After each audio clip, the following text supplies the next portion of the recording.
के बारे में पता चल रहा है, जॉइंट के बारे में सर चेंज हो जा रहा है, हमारा जो स्पाइन का कर्वेचर है वो चेंज हो जा रहा है, लिगामेंट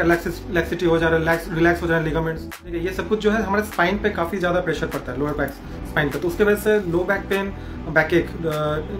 स्पेशली इन सेकंड और थर्ड ट्राइमेस्टर प्रेगनेंसीज, मेन बहुत बड़ा एक रीजन होता है after delivery low back pain persist करना, वो रहता है poor posture during breast feeding. আর এই ব্রেস্ট ফিডিং এর টাইমে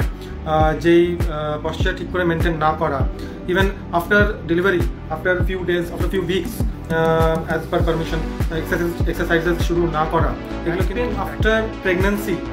has same incidence in both after vaginal delivery, after normal delivery or caesarean delivery.